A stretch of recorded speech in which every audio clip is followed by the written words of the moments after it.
솔로몬에 대한 하나님의 응답, 열왕기상 9장 1에서 9. 하나님은 실제로 솔로몬의 기도에 응답하셔서 하늘에서 역대하 7절을 보면은 하늘에서 불이 내려 불을 내려 그의 재물을 태워버리셨어요. 하지만 여기서 우리는 더 분명하고 확실한 응답을 찾아야 합니다. 하나님은 어떤 방식으로 그에게 응답하셨습니까? 하나님은 솔로몬이 처음 기브아에서 통치를 시작할 때 꿈이나 환상으로 말씀하셨습니다. 지금 동일한 그때와 같은 방식으로 그에게 나타나셨습니다. 2절. 이 두 가지를 비교해보면 초막절 축제를 마친 바로 그날 밤에 하나님의 환상이 솔로몬에게 임했음을 알 수 있습니다. 이는 전자의 경우도 마찬가지였기 때문입니다. 역대하 한 장 6, 7절. 그러나 1절은 솔로몬이 모든 건물을 완성했다고 말하는데 이는 성전이 완공된 지 여러 해가 지난 후였음을 암시합니다. 이것은 성전이 완공된 지 수년이 지난 후였습니다. 따라서 1절은 솔로몬이 건축을 마치고 대하 2장 7절 11절과 같이 라고 읽어야 합니다. 대하 7장 11절에 나타난 대로 2절은 그때의 여호와께서 그에게 나타나시니라고 읽어야 합니다. 솔로몬의 기도에 대한 응답으로 하나님은 그가 지은 성전에 당신의 특별한 임재를 확신시켜 주십니다. 3절에서 내가 이 전을 거룩하게 구별하리라. 솔로몬은 성전을 봉헌했지만 그러나 성전을 거룩하게 구별하는 것, 즉 성전을 봉헌하거나 거룩하게 하는 것은 하나님의 권리였습니다. 어떤 인간도 장소를 거룩하게 만들 수는 없습니다. 하지만 우리가 진실한 마음으로 하나님께 봉헌했다면 하나님께서 그곳을 자신의 것으로 은혜롭게 받아주실 것을 기대할 수 있습니다. 그리고 그의 눈과 그의 마음은 항상 그곳에 있을 것입니다. 이 말씀을 살아있는 성전인 각각의 성도님께 적용해 봅시다. 하나님 그분이 자신을 위해 구별하신 사람들, 거룩하게 구별하신 성도들은 그분의 눈과 마음과 사랑과 보살핌을 받습니다. 그분의 마음, 그분의 사랑, 그분의 보살핌, 성령님, 은 영원히 우리를 떠나지 않으시고 우리와 함께 있습니다. 하나님께서는 솔로몬과 그의 백성에게 그들의 미래가 그들의 선한 행동에 달려 있다고 설명하십니다. 그들은 주님의 임재가 그들 가운데 있기 때문에 자기 마음대로 살 수 있다는 잘못된 안정감에 빠지지 말아야 했습니다. 그들이 원하는 대로 살 수 있게 하셨습니다. 렘 7장 4절. 그 집은 그들을 보호하도록 설계되었지만 그들이 하나님께 충성할 때만 보호받을 수 있었습니다. 반역하거나 불순종하면 성전이나 백성은 그들을 보호할 책임이 없었습니다. 하나님께서는 우리와 숨겨진 계약을 맺으시고 선과 악을 우리 앞에 두셨습니다. 선과 악, 축복과 저주를 우리 앞에 두셔서 우리가 무엇을 의지해야 하는지 알게 하셨습니다. 왕국의 설립은 그의 복종에 달려 있다고 말씀하십니다. 4, 5절. 다윗이 내게 너에게 훌륭한 모범을 남겼고 동시에 그것을 따르도록 충분한 격려를 주었다. 내가 내 아버지 다윗의 길을 따라 걷고 온전한 마음과 정직한 마음으로 내 앞에 행하라. 이것이 요점입니다. 진실함이 없이는 믿음이 있을 수 없나니 내가 내 보좌를 굳게 하리니 내가 행하지 아니하면 나도 행하지 아니하리라. 시편 132편 12절. 우리가 언약의 일부를 성령시대는 주의 말씀 이행하면 하나님은 결코 그분의 부분을 소홀히 하지 않으실 것입니다. 우리가 하나님께서 우리에게 주신 성령의 은사 고린도전서 12장 8에서 11절 9가지 지혜의 말씀, 지식의 말씀, 믿음, 병고침, 능력 행함, 예언, 영분별, 각종 방언, 방언 통역 등으로 나열하고 있습니다. 지혜의 말씀, 여기서 지혜는 소피아로 지식과 구별짓고 있습니다. 지혜는 하나님의 말씀 안에 내재해 있는 비밀을 깨달을 수 있는 은사로 볼 수 있습니다. 잠언은 성령의 지혜로 주신 말씀으로 볼 수 있습니다. 이 은사를 받으면 그리스도를 아는 깊은 지혜를 가질 수 있으며 은혜로 주신 것들을 지혜로 깨닫게 되어 신앙생활에 유익이 되는 것입니다.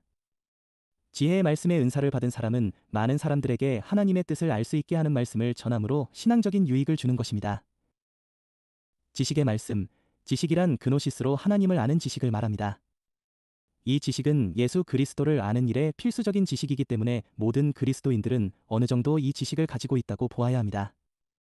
이 지식의 말씀은 특별히 신학자들이나 말씀을 증거하는 목회자들에게 주시는 은사가 되겠습니다. 이 지식의 말씀의 은사를 가지고 있으면 하나님의 말씀을 깨달을 뿐 아니라 그 말씀을 진리, 로고스, 자체인 예수의 말씀이 요한의 복음서의 내장에 뚜렷이 나타나는데 이런 관점은 초기 교회에서 구약 성서보다는 그리스 철학의 근거를 두고 더욱 발전했습니다. 사변적인 철학 등 인간의 합리적 사상, 것을 추구하는 것이 아니라 인간의 지식 습득은 다양한 이야기와 논증 속에서 나타나는 하나님의 경륜을 발견하는 것은 특별히 목회자에게 복음을 전하는 사명자, 은혜로 주십니다. 목회자는 말씀, 로고스를 따르려는 하나님의 은혜가 강권적으로 임하여 성경을 연구하는 성령의 인도에 따라 갈 수밖에 없는 베세메스 향한 암소 두 마리처럼 그리스도의 푯대를 향해 뒤돌아보지 않고 가는 절대적 이고 신비가 하나님의 도구로서 사명을 하나님을 아는 지식이 없으면 호세아서 4장 6절 내 백성이 지식이 없으므로 망하는도다. 내가 지식을 버렸으니 나도 너를 버려 내 제사장이 되지 못하게 할 것이요 내가 내 하나님의 율법을 잊었으니 나도 내 자녀들을 잊어버리리라. 이단과 사이비에 넘어갈 수밖에 없습니다. 그러므로 목회자는 성도를 교육하는 의무가 있는 것입니다.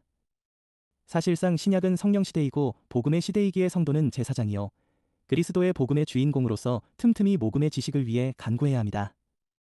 그래야 은혜롭게 전달할 수 있는 직분 맞은 성도로서 봉사할 수 있을 것입니다. 믿음, 같은 성령으로 믿음을 은사로 주신다고 했습니다. 모든 그리스도인들은 믿음을 가지고 있습니다. 믿음이 없이는 누구든 예수 그리스도를 믿을 수 없으며 구원이 불가능합니다. 그런데 여기서 성령의 은사로 언급되고 있는 믿음은 이 같은 일반적인 믿음을 의미하는 것이 아니라 성령의 은사로서의 특별한 믿음을 의미합니다. 이 은사를 받으면 말씀에 대한 믿음이 남달리 강하기 때문에 그의 신앙생활이 대단히 능력이 있으며 구하는 기도에도 능력이 따르는 것입니다. 병 고치는 은사, 다음에 병 고치는 은사에 대해 말씀해 주고 있습니다. 믿음이 있는 사람들에게 물론 병 고치는 능력도 따릅니다.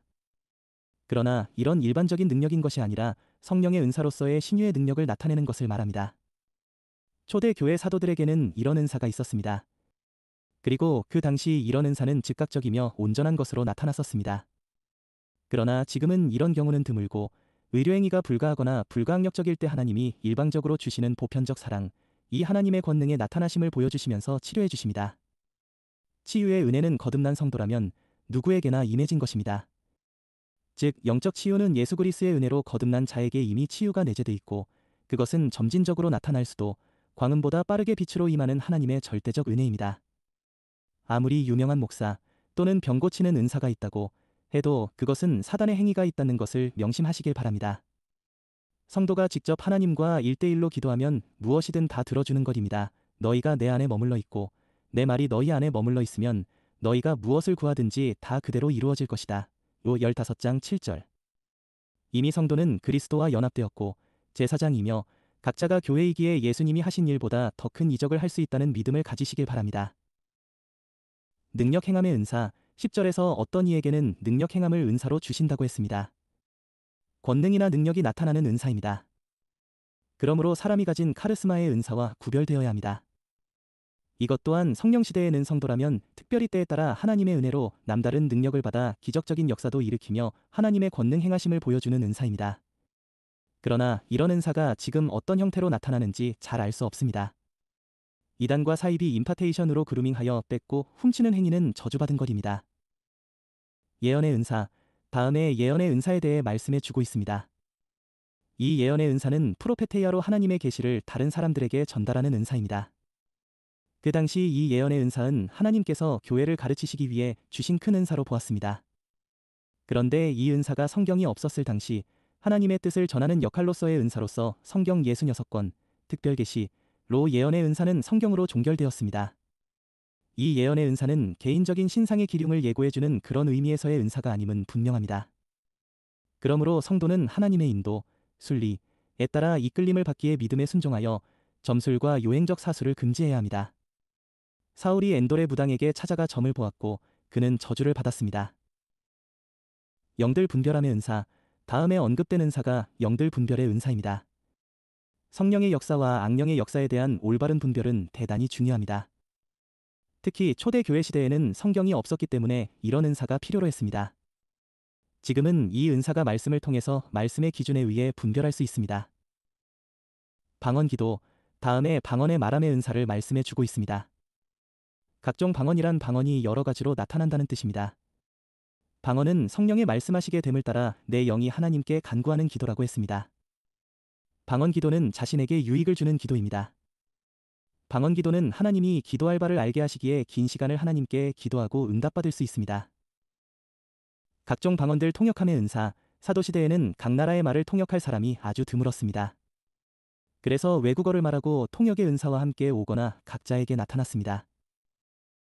경건한 부모의 자녀들도 먼저 천국에 간 사람들의 발자취를 따르고 조상들의 덕과 경건을 유지하지 않으면 축복을 상속받을 수 없습니다. 한 나라가 멸망한다면 그것은 솔로몬이나 그의 후손이 하나님께 반역한 결과임에 틀림없습니다.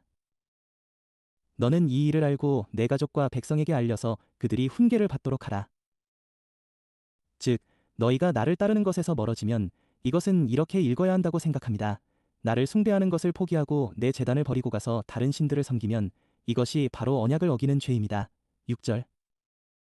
너와 내 자손이 내게서 떠나면 이 모든 것이 너를 구원하지 못할 것임을 알라. 이스라엘은 거룩한 백성이지만 단절될 것입니다. 7절. 그들은 한 번의 심판을 받을 것이고 또 다른 심판이 그들에게 임할 것이며 그들은 속담과 웃음거리가 될 때까지 멸절될 것이며 지금은 매우 명예로운 사람들이지만 세상에서 가장 비참한 사람들이 될 것입니다. 솔로몬 왕실의 몰락을 예견하고 있습니다. 물론 나라가 망하면 왕도 망합니다. 성전은 하나님께서 그분의 이름을 위해 거룩하게 구별하신 집이었지만 버림받고 황폐해질 것입니다. 8, 9절. 이 집은 높도다. 그들은 성전 건축의 고귀함과 웅장함을 자랑했지만 성전이 하나님의 심판을 피할 만큼 높은 것이 아니며 성전을 신전이나 우상 신전과 바꾸어 더럽히거나 아무리 부패해도 성전이 하나님의 은혜를 보장해 줄 것이라고 믿었다면 결코 높을 수 없다는 것을 알아야 했습니다. 이 성전은 높습니다. 그 앞을 지나가는 모든 사람이 그 크기와 아름다움에 놀랍니다. 성전을 보는 모든 사람은 그 비용과 시설, 건축 양식에 감탄합니다. 성전은 위대한 건물이라고 합니다. 그러나 하나님을 버리면 그토록 높은 성전조차도 무너질 것이므로 더 큰 놀라움이 될 것입니다. 그리고 성전이 파괴된 후 성전을 지나가는 사람들은 그 폐허에 놀랄 것입니다. 그러나 양심적이고 자기 성찰적인 이스라엘은 자신들이 멸망의 원인이었음을 부끄러워하며 인정할 수밖에 없을 것입니다. 주께서 이전에 왜 이렇게 하셨습니까? 라는 질문을 받으면 그들이 주 그들의 하나님을 버렸기 때문입니다. 신 29, 24, 25 참조 라고 대답할 수밖에 없을 것입니다. 그들의 죄는 형벌을 통해 알려지게 될 것입니다. 그들은 성전을 버렸으므로 하나님도 성전을 버리셨고 그들의 죄로 성전을 모독하고 황폐하게 만들었으므로 하나님도 그분의 심판으로 성전을 모독하고 황폐하게 만드셨습니다. 하나님께서는 솔로몬이 새 성전을 봉헌할 때 이에 대해 따끔한 경고를 하셨습니다. 이는 솔로몬과 그의 백성들이 교만하지 않고 경외심을 갖도록 하기 위한 것이었습니다. 이처럼 오늘날 기독교 유럽 국가들이 그 화려했던 성전이 술집으로 변모해가는 것은 성전에 모인 성도들이 하나님을 버리고 탐욕하고 자기 주장을 더 많이 소중하게 여기는 자유주의 적발달로 하나님을 섬기는 방식이 각자의 양심에 따라서 행해지기 때문입니다. 성전은 온전하게 예수 그리스도와 연합되어질 때 하나님의 임재가 있는 것입니다. 오늘날 성전의 크기, 화려한 편리함 등으로 인간의 의지적 자유가 더 많이 작용할 수밖에 없는 대형 교회는 점점 세속적으로 화려한 모습으로 불신앙의 원천이 되어가고 있습니다. 교회는 가난해야 합니다. 여기서 가난하다는 것은 교회의 모든 재물은 거룩하게 복음과 구제에 사용하여 잔고가 없다는 것입니다. 그래야 하나님만 의지하고 교회의 건물이 줄 수 없는 진정한 하나님의 임재를 경험하도록 하나님이 설계하셨습니다. 교회는 재정적 파산 직전까지 가난한 이웃에게 봉사와 구제를 할 때 생수가 끝없이 흘러 복음의 빛과 소금의 역할을 하는 것입니다. 인간이 합는 것이 아니라 하나님의 기적과 이적이 나타나 어려운 재정 가운데 풍성하게 나타낸 열매가 있는 교회로 성장하는 것입니다. 이런 기적은 종종 기독교 미디어를 통해 나타난 사례들이 있음을 우리가 알고 있습니다. 인간의 의지와 자유보다는 하나님의 능력이 우선될 때 교회는 기적의 교회, 이적의 교회, 치유의 교회, 신유의 교회, 예수 재림의 교회, 중생의 교회, 성결, 성화의 교회로서 하나님께 인정, 인침, 받는 것입니다. 솔로몬의 건축, 열왕기상 9장 10에서 14절. 우리는 앞서 5장, 건축 공사가 시작될 때 솔로몬과 히람 사이에 어떤 합의가 이루어졌는지 살펴봤습니다. 여기서는 공사가 완료되었을 때 두 사람의 아름답고 다정한 작별에 대한 이야기를 소개합니다. 히람은 계약 조건을 이행했습니다. 히람은 솔로몬이 원하는 대로 건축 자재와 금을 공급해 주었습니다. 15절. 히람은 솔로몬의 권력과 명성이 커지는 것을 시기하고 질투하는 대신 솔로몬의 권력과 명성을 키우는 데 도움을 주었습니다. 어떤 이윤도 솔로몬의 지혜와 권위를 두려워할 필요가 없었습니다. 하나님께서 그를 존귀히 여기셨으므로 히람도 그를 존귀히 여겼습니다. 솔로몬은 또한 약속대로 히람에게 자신의 궁전을 위한 식물을 주며 계약의 조건을 틀림없이 이행했습니다. 5장 9절. 솔로몬은 한 걸음 더 나아가 갈릴리 땅에 있는 20개의 도시를 그에게 주었습니다. 19절에 나오는 도시들처럼 작은 도시였을 것으로 추정할 수 있습니다. 이 성읍들은 솔로몬이 정복하여 히람에게 줄 때까지 이스라엘의 어느 지파에도 할당되지 않았으며 스불론 지파의 지위에서 알 수 있듯이 가볼 지파가 그들의 지위에 들어가지 않은 것으로 보아 원주민의 손에 남아 있었던 것 같습니다. 수 19장 27절. 위대하고 선한 자에게 관대해야 하는 것은 당연한 일입니다. 히람은 와서 이 성읍들을 보았으나 탐내지 않았습니다. 12절. 그 성읍들은 그의 눈에 보이지 않았다. 그는 그 지방을 가볼 땅이라고 불렀습니다. 그러므로 히람은 그 땅을 솔로몬에게 돌려주었고 솔로몬은 그 성읍들을 계약하고 이스라엘 자손과 함께 거주했습니다. 대하 8장 2절. 이것은 이스라엘 자손이 이전에 그 땅에 거주하지 않았다는 것을 의미합니다. 그러나 솔로몬은 히람에게 자신이 준 것에 대한 대가로 다른 것을 주었음에 틀림없습니다. 하지만 우리는 이것을 어떻게 해석해야 할까요? 솔로몬이 히람에게 받을 자격이 없는 것을 주면서 못되게 굴었던 것일까요? 아니면 히람이 변덕스럽고 만족시키기 어려웠을까요? 저는 이 둘 중 어느 것도 아니라고 믿고 싶습니다. 그 지방은 참으로 귀중한 땅이었고 그 안에 있는 도시들도 귀한 것이었지만 그 땅은 히람의 성벽 안에 들어가지 않았어요. 두루 사람들은 상인이자 상인이었고 좋은 집에서 살며 배를 타고 부를 축적했습니다. 그러나 그들은 곡식과 목초지 재배에 적합한 땅의 가치를 평가하는 방법을 몰랐습니다. 그것은 그들의 전문 분야가 아니었기 때문입니다. 따라서 히람은 솔로몬이 그 성읍들을 다시 받아주기를 원했습니다. 그는 이 땅으로 무엇을 해야 할지 몰랐습니다. 솔로몬이 히람을 기쁘게 하려면 히람의 활동 영역에 속해야 했습니다. 예를 들어 무역의 파트너가 되는 것입니다. 27절. 두루 성읍의 깨끗한 거리를 보았던 히람은 가데스 땅의 더러운 골목길이 전혀 마음에 들지 않았습니다. 히람은 아무리 좋은 땅이라도 종종 매우 나쁜 도로가 있다는 사실을 깨닫지 못했습니다. 하나님의 섭리가 인간의 다양한 취향과 땅의 다양한 능력에 대한 인간의 취향에 얼마나 완벽하게 적응되는지 살펴봅시다. 섭리가 인류 전체의 이익을 위해 모든 것을 조절하는데 얼마나 잘 적응되어 있는지 말입니다. 어떤 사람은 농사를 짓는 것을 좋아하면서 거친 바다에서 뱃사람들이 어떤 즐거움을 얻는지 궁금해하고 또 다른 사람은 항해하는 것을 좋아하면서 더러운 시골에서 농부들이 어떤 즐거움을 얻는지 궁금해합니다. 이와 같은 예는 이외에도 많습니다. 이러한 것들에서 우리는 모든 영혼과 온 땅을 소유하신 분의 지혜를 관찰할 수 있습니다. 솔로몬의 위대함, 열왕기상 9장 15에서 28절. 우리는 솔로몬의 위대함에 대한 이야기의 연장선상에 놓여 있습니다. 그의 건물들. 그는 많은 돈과 노동력을 썼습니다. 그는 많은 일을 계획했고 많은 사람이 필요했으며 많은 돈이 들었습니다. 15절. 그러나 솔로몬은 지혜로운 건축가였으며 먼저 앉아서 비용을 계산하고 완공이 가능하다는 것을 알기 전에는 건축을 시작하지 않았습니다. 세금이 과도하다는 불만도 있었을 것입니다. 역사가들은 그가 수행한 공사의 위대함을 지적하며 이를 변명합니다. 그는 과도한 세금을 징수하고 인력과 물자를 동원했지만 다른 군주들처럼 전쟁을 위한 것이 아니었습니다. 전쟁에는 백성들의 피가 필요하지만 그는 건축을 위해서도 마찬가지였습니다. 건축에는 백성들의 노동력과 용돈만 있으면 충분했습니다. 다윗이 솔로몬을 위해 여호와께서 집을 짓지 아니하시면 건축자의 수고가 헛되도다로 시작하는 노래를 썼을 때 시편 127편 1절로 시작되는 노래를 작곡했을 때 그는 솔로몬의 건축에 대한 타고난 재능을 알고 있었으며 솔로몬의 머리와 손이 건축에 쓰일 것을 예견하고 있었을 것입니다. 그래서 다윗은 솔로몬에게 모든 일에서 하나님께 감사하고 기도와 섭리에 대한 믿음으로 모든 계획에서 하나님과 동행하라고 가르쳤습니다.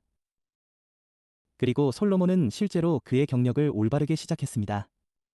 그는 자신의 궁전을 짓기 전에 먼저 하나님의 집을 짓고 성전 공사를 마쳤기 때문입니다.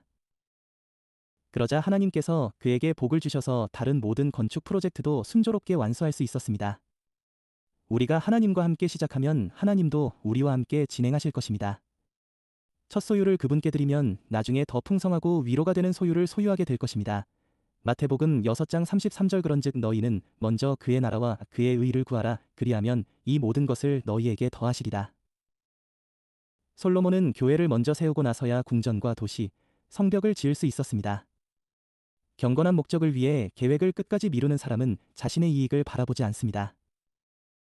솔로몬이 건축을 계속한 순서도 주목할 만합니다.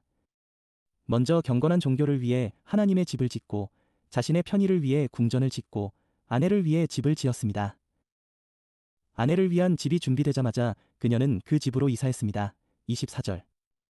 그런 다음 그는 시청 또는 회의 장소인 밀로를 지었고 그 후에 왕의 도시 예루살렘 성벽을 지었고 그 후에야 지방 중심지에 손을 댔습니다. 하솔, 무깃도, 그리고 다른 도시들은 요새화되지 않은 채 쇠락한 도시였습니다. 솔로몬이 자비로 이 도시들을 재건했을 때 주민들은 그의 신민이 되었을 뿐만 아니라 그의 소작인이 되었습니다. 그들은 왕실의 수입을 증가시켰고 그의 후계자들도 그 혜택을 받았습니다. 무엇보다도 솔로몬은 게시르를 건설했습니다. 바로가 가나안 사람들에게서 빼앗아 그의 딸인 솔로몬의 아내에게 선물로 주었던 도시입니다. 16절. 하나님께서 땅으로 하여금 여인을 돕게 하신 것을 주목하세요. 솔로몬 자신은 호전적인 군주가 아니었지만 호전적인 애국왕은 솔로몬이 건설할 도시들을 점령했습니다. 그런 다음 솔로몬은 편의와 비축, 병거와 기병을 위해 도시를 건설했습니다. 19절. 마지막으로 솔로몬은 레바논의 사냥이나 다른 오락을 위한 즐거움을 위해 성읍을 지었습니다. 우리는 경건에서 시작하여 이익을 추구하고 쾌락은 마지막에 남겨두어야 합니다. 솔로몬은 이런 위대한 일을 위해 많은 노동력을 고용하지 않을 수 없었습니다. 위대한 자의 영광은 비천한 자에게서 나온다. 일은 아랫사람이 하고 윗사람의 신뢰는 윗사람이 받습니다. 이것은 오늘날도 마찬가지입니다. 세상의 고관이나 위대한 성과를 나타내는 지도자를 만드는 것은 아래에서부터 위로 가서 그들이 영광을 취합니다. 그러나 예수님은 모든 것이 하늘로부터 왔으니 모두 가공평하게 나누는 방법으로 부자 청년에게 가진 것을 모두 가난한 자에게 주고 오라 합니다. 세상 북이 모든 것은 하나님의 것이고 그의 소유이고 우리는 그것을 관리하는 청지기입니다. 소유를 하나님의 영광을 위하여 깨끗이 소진할 때 무소유의 원칙인 두 벌 옷을 가지지 않고 살아가는 기쁨이 얼마나 하늘 열광의 기쁨인지 소유하는 성도가 되길 축복합니다. 솔로몬은 포로들의 남은 자들을 노예들의 모든 노동에 투입했습니다. 21절. 우리는 그들이 우상 숭배를 중단하고 솔로몬의 통치에 복종했기 때문에 솔로몬이 예의상 그들을 완전히 몰살시킬 수 없었고 그들이 너무 가난해서 그들에게 돈을 지불할 여유가 없었기 때문이라고 생각할 수 있습니다. 따라서 솔로몬은 그들에게 노동력을 제공할 수밖에 없었습니다. 이 점에서 그는 하나님의 율법, 주의 종을 이방인 중에서 취하라, 레 25, 44을 지켰고 노아의 저주, 즉 가나안은 그 형제의 종의 종이 되리라, 창 9시 25분을 성취했습니다. 이스라엘 자손을 더욱 영광스러운 일에 사용하셨습니다. 22, 23절. 이스라엘 자손은 솔로몬의 노예가 아니었다. 그들은 하나님의 자유 백성이었기 때문입니다. 솔로몬은 그들을 군인과 가신으로 사용했고 그들이 합당하다고 판단되면 병거와 기병을 맡겼습니다. 일부는 하급 노동자들의 노동을 감독하도록 임명했습니다. 이런 식으로 솔로몬은 이스라엘 백성의 존엄과 자유를 지키고 제사장 국가로서 하나님과의 관계를 존중했습니다. 그의 경건한 신앙행위 25절. 그는 정기절기와 특별절기 외에도 매년 3번의 특별한 번제를 드리며 하나님의 규례를 존중했습니다. 즉 유월절, 오순절, 수장절의 세절기. 그는 또한 희생제물과 함께 분향했지만 자신은 분향하지 않았습니다. 우시아는 범죄한 사람입니다. 제사장은 솔로몬의 명령에 따라 그를 위해 그리고 그의 특별한 목적을 위해 분향했습니다. 그는 자신이 지은 제단에서 제사를 드렸다고 합니다. 그는 제단 건축에 수고했으며 그 제단으로 무엇을 했습니까? 그는 그것을 직접 사용했습니다. 다른 사람의 신앙행위는 돕지만 자신의 신앙행위에는 소홀한 사람들이 많이 있습니다. 솔로몬은 제단을 지으면 제사를 드리지 않아도 된다고 생각하지 않았고 오히려 제사의 필요성이 더 커질 것이라고 생각했습니다. 그는 제단의 혜택과 위로를 직접 받았습니다. 우리가 하나님의 영광과 다른 사람들의 교화를 위해 어떤 대가를 치르더라도 믿음을 지키기 위해 수고한다면 우리는 그 유익을 거둘 것입니다. 솔로몬은 에스드라엘론의 무역선을 건조했습니다. 26절. 에스드리엘 게벨은 이스라엘 백성이 광야에서 방황하며 가장 멀리 여행했던 홍해의 항구였습니다. 민 33장 35절. 그 당시에는 광야에 에돔 족속이 거주하기 시작했을 텐데 당시에는 그렇지 않았습니다. 이 항구는 에돔 족속의 소유였지만 다윗이 장악했으므로 유다 영토의 일부가 되었습니다. 무역선단은 현재 우리가 실론이라고 부르는 섬으로 추정되는 동인도 제도의 오빌과 무역을 했습니다. 거래 품목은 부동산과 금이었습니다. 솔로몬은 이전에 히람의 사업 동업자였거나 그의 배에 투기적으로 투자하여 금 120달란트 14절의 큰 이익을 얻었기 때문에 자신만의 무역 함대를 만들 용기를 얻은 것 같습니다. 우리는 무슨 일을 하든지 다른 사람의 성공에 용기를 얻고 열심을 다해야 합니다. 모든 수고에는 이익이 있기 때문입니다. 잠 14시 23분.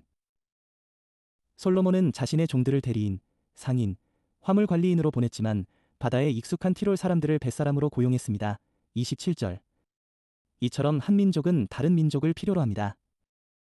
상호 무역과 상호 이익이 있도록 조율하였습니다. 함대는 솔로몬에게 420달란트의 금을 가져왔습니다. 28절. 온 땅의 영광인 성지 가나안에는 금이 없었습니다. 이것은 축적과 거래를 위한 이 세상의 재물은 이 세상의 가장 큰 몫이 아니라 현세의 직접적인 유지와 안락에 필요한 것, 그것 없이는 당신과 내가 할 수 있는 일이 없다는 것을 가르쳐 줍니다. 가나안의 소사는 바로 그런 것이었습니다. 솔로몬은 무역으로 많은 것을 얻었지만 다윗은 정복으로 더 많은 것을 얻은 것 같습니다. 솔로몬의 금 420, 달란트는 다윗의 금 10만, 달란트에 비하면 아무것도 아니지 않습니까? 대상 22장 14절 29장 4절. 솔로몬은 무역으로 많은 이익을 얻었지만 그는 우리에게 더 덕스러운 무역, 가장 가난한 사람들도 할 수 있는 무역을 하라고 가르칩니다. 그는 자신의 경험을 통해 지혜를 얻는 것이 은보다 낫고 그 이익이 정금보다 낫다. 잠 3장 14절. 고 우리에게 확신시켜 줍니다.